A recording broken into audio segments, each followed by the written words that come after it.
পেট কাটি, পাশ কাটি, চাঁদিয়াল, মুখ পোড়া, চিঙ্কা বোঝ, এই নামগুলি থেকে আমরা আজ নিজেকে হারিয়ে ফেলছি এই আধুনিকতার যুগে। হয়তো আপনারা নিজেরাও বুঝতে পারছেন না আমরা কি নিয়ে এত বকবক করছি। অথচ ভেবে দেখুন, কিছু বছর আগে এরা আমাদের আকাশ ছেয়ে ফেলতো এবং ভোকাট্টা রবে আমাদের কান ঝালাফালা হয়ে যেত। এখনো যদি আপনারা না বোঝেন তবে বলবো আপনারা আপনাদের শৈশবকে ভুলে গেছেন।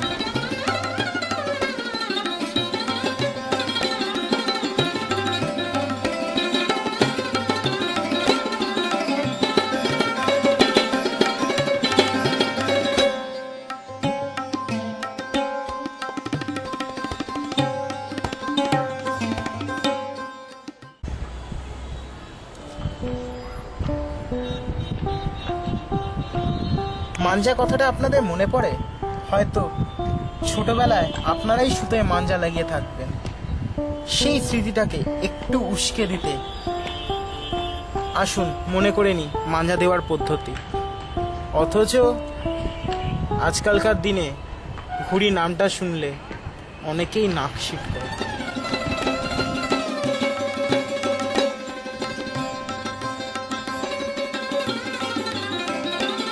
মাঞ্জা তৈরি করতে গেলে সাধারণত আমাদের লাগে আটা, সাবু, তারপর সেটিকে ভালো করে ফুটিয়ে নিয়ে তার উপরে আলতা বা হলুদের গুঁড়ো দিলে সেটি একটি রঙে পরিণত হয়। তারপর তার উপরে কাছের গুঁড়ো দিয়ে ভালো করে মিশ্রণ করে নিয়ে আমরা সুতোতে লাগালে সেটি একটি মাঞ্জা সুতোতে পরিণত হয়।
যদি আজও আপনার চোখের সামনে দিয়ে একটি ঘুড়ি কেটে যায়, হয়তো আপনি আর চোখে চারপাশটা দেখে ঘুড়ির সুতোটা ধরে আজও একবার টানার চেষ্টা করবেন।